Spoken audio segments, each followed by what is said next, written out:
Le président de la République a décidé de faire de toute cette zone une zone de développement agricole. Depuis Kafélé là-bas jusqu'à Fourplace, jusqu'à Bifounabanga. Là où nous avons la bonne terre, parce que nous ne voulons plus que les Gabonais se nourrissent avec la nourriture qui vient de l'extérieur. On veut que les Gabonais se nourrissent avec la nourriture qui est produite au Gabon. C'est-à-dire que ce qui se fait déjà ici au village, on veut le faire à l'échelle nationale, bien organisé, en vous donnant les semences de qualité, en vous donnant le matériel pour planter, en vous donnant vraiment la possibilité de devenir des agriculteurs modernes. La ZAC de Kango, sur 23 000 hectares, ce sont seulement 12 000 hectares qui ont été identifiés pour faire l'agriculture. Le reste a été laissé pour préserver l'environnement, pour ce qu'on appelle la cartographie participative, c'est-à-dire pour faire en sorte que les gens eux-mêmes qui sont déjà là, qu'on trouve sur place, ne soient pas privés de leur propre activité. Vraiment, ce projet, après le projet FED qui a échoué, de reboisement, et là maintenant c'est le seul projet qui est promoteur, qui nous relève.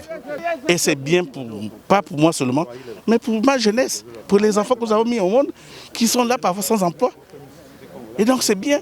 Et la filière agricole va être développée à tel enseigne que tous les enfants s'intègrent dans cette dynamique.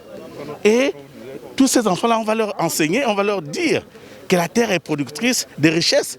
Et cette richesse-là, nous allons la partager, nous allons la vivre, nous avons favorisé les générations futures. Et c'est pourquoi nous sommes d'accord avec M. le Président de la République, parce qu'il a toujours œuvré pour le développement de l'agriculture, source de plusieurs emplois et source encore de l'évolution de toute notre jeunesse. Ce que vous devez retenir, c'est que nous ne sommes pas venus ici, le gouvernement n'est pas venu ici pour encourager une spoliation. Le gouvernement n'est pas venu ici pour arracher les terrains ou les terres aux populations. Le gouvernement n'est pas venu ici pour encourager les abus sur la population. Actuellement, on parle du projet des zones agricoles à forte productivité. Ce sont des projets dans lesquels nous avons tenu à faire en sorte que la dimension sociale, socio-économique pour les habitants soit préservée. Et c'est ça la nouvelle image du Gabon.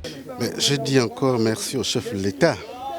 Le chef de l'État, il venait encore d'accord de nous démontrer que le Gabon n'est pas dernier, que le Gabon peut faire plus que les autres pays de la sous-région en matière d'agriculture. Et que nous avons la chance que nous avons eue dans notre pays, c'est que Dieu a béni notre terre. Tout pousse ici.